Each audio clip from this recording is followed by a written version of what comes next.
لفی ضلال مبین صدق اللہ العظیم اللہم صلی علی محمد وعلی آل محمد کما صلیت علی ابراہیم وعلی آل ابراہیم انک حمید مجید اللہم بارک علی محمد وعلی آل محمد کما بارکت علی ابراہیم وعلی آل ابراہیم انک حمید مجید۔ چوتھے پارے کا 8واں رکوع ہے اور سورہ آل عمران کی آیت نمبر 164 سے درس کا آغاز ہو رہا ہے۔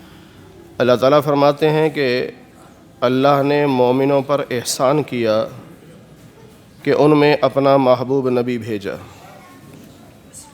پورا قرآن کریم ہم پڑھ لیں، اللہ نے کسی نعمت کو جتلایا نہیں۔ اللہ نے یہ نہیں فرمایا کہ میں نے سورج بنایا، چاند بنایا، تم پر احسان کیا۔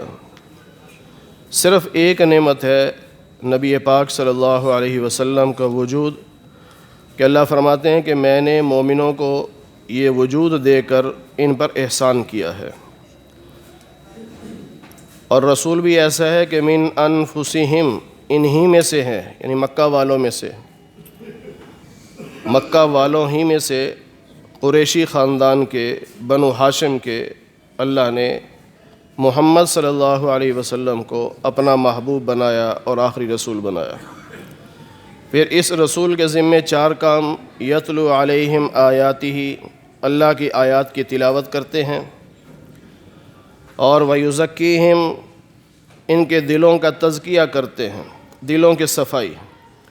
اب یہاں یہ بات سمجھنی چاہیے کہ قرآن کریم کی آیات کی تلاوت، ترجمہ نہیں، صرف تلاوت، یہ بھی نبی پاک صلی اللہ علیہ وسلم کی سنت ہے، اور یہ نبی والا کام ہے۔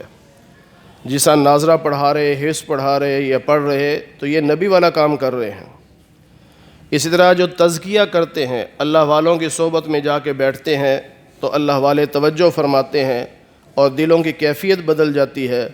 نبی پاک صلی اللہ علیہ وسلم کی مجلس میں جو بیٹھتا، اس کے دل سے کفر نکل جاتا، ایمان آ جاتا، شرک نکل جاتا، توحید آ جاتی، جہالت نکل جاتی، علم آ جاتا۔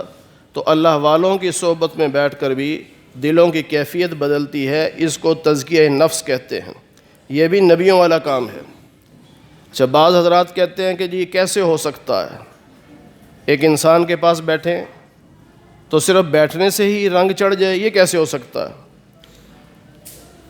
میں کہتا ہوں کہ عجیب لوگ ہیں، اردو میں مثالیں دیتے ہیں کہ خربوزے کو دے کے خربوزہ رنگ پکڑتا ہے۔ اگر خربوزے کو دے کے خربوزہ رنگ پکڑ سکتا ہے، یعنی جیسے کی صحبت میں بیٹھو گے ویسا رنگ چڑھے گا، تو کیا اللہ والے کی صحبت میں بیٹھ کر اللہ والا نہیں بن سکتا؟ اللہ والوں کی صحبت میں بیٹھنے سے کایا پلٹ جاتی ہے، دل کی کیفیت بدل جاتی ہے۔ پھر وَيُعَلِّمُهُمُ الْكِتَابَ، نبی کریم صلی اللہ علیہ وسلم اللہ کی کتاب کو سکھاتے بھی ہیں، یعنی ہر آیت کا مطلب بتاتے ہیں، اس سے مسئلہ کیا نکلتا ہے، اس پہ کیسے عمل کرنا ہے، یہ اللہ کے نبی بتاتے ہیں۔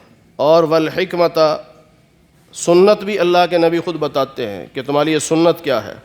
تو یہ 4 کام جو نبی والے کام ہیں، آیات کی تلاوت اور آیات کا ترجمہ تفسیر سمجھانا، دلوں کا تزکیہ کرنا اور سنت کی دعوت دینا، یہ اللہ کے نبی کے کام ہیں۔ اور یہ 4 کام مدارس میں ہوتے ہیں۔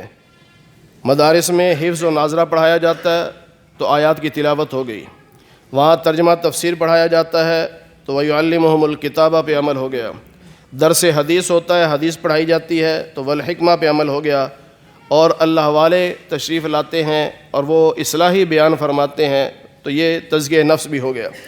تو یہ 4 کام جو نبی کے کام ہیں، یہ مدارس میں ہوتے ہیں۔ اس لیے دنیا کفر جو ہے وہ مدارس کے خلاف ہے، کہ نبی کے صحیح وارث جو ہیں وہ مدارس والے لوگ ہیں۔ اللہ فرماتے ہیں کہ اولما اصابتکم مصیبۃ، کہ جب غزوہ احد میں تمہیں مصیبت پہنچی اور تم نے کہا انا ھذا، یہ مصیبت کہاں سے آ گئی؟ تو اللہ فرماتے ہیں پہلے غزوہ بدر کو بھی تو دیکھ لو۔ احد میں آپ کے 70 ساتھی شہید ہوئے، لیکن بدر میں آپ نے کافروں کو ڈبل نقصان پہنچایا تھا۔ ان کے 70 سردار قتل ہوئے تھے، 70 ہی گرفتار ہوئے تھے، تو ان کے تو 140 لوگ مصیبت میں آئے، تو آپ کے تو صرف 70 شہید ہوئے۔ اللہ فرماتے ہیں کہ نبی علیہ السلام سے کہ ان سے کہہ دیجئے ہوا من عند انفسکم، یہ جو پریشانی آئی ہے یہ تمہاری اپنی وجہ سے آئی ہے۔ وہ اس پہاڑی پر بیٹھے ہوئے صحابہ آپس میں اختلاف نہ کرتے تو یہ حالات نہ ہوتے۔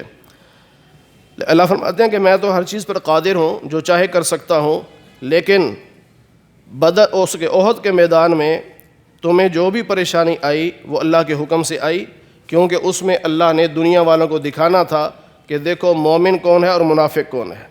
مومن اخیر تک ڈٹے رہے اور منافق شروع ہی میں چھوڑ کر چلے گئے تھے۔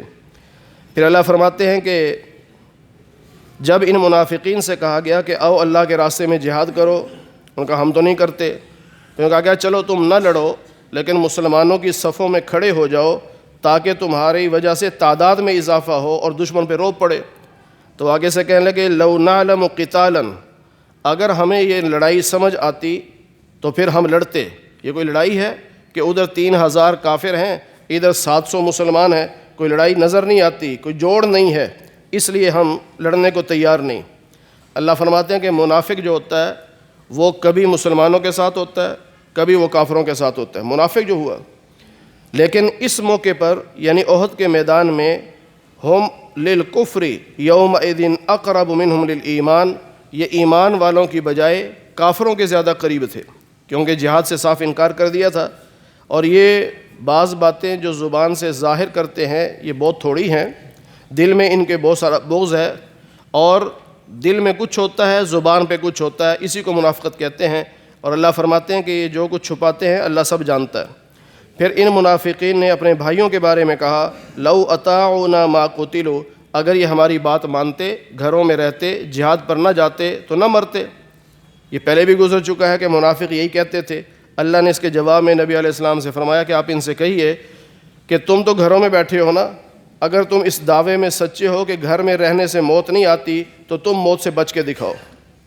موت نے تو آنا ہے، اپنے وقت پہ آنا ہے، جو وقت اللہ نے مقرر کیا ہے اس وقت پہ آئے گی موت، اور جو جگہ اللہ نے طے کر دی ہے اس جگہ پہ موت آئے گی۔ انسان جتنا مرضی بچنے کی کوشش کرے کوئی نہ کوئی بہانہ بنے گا، انسان وہاں پہنچ جائے گا اور موت آ جائے گی۔ پھر اللہ فرماتے ہیں کہ وَلَا تَحْسَبَنَّ الَّذِينَ قُتِلُوا فِي سَبِيلِ اللَّهِ أَمْوَاتًا، جو اللہ کے راستے میں شہید ہو جائیں انہیں مردہ سوچنا بھی نہیں۔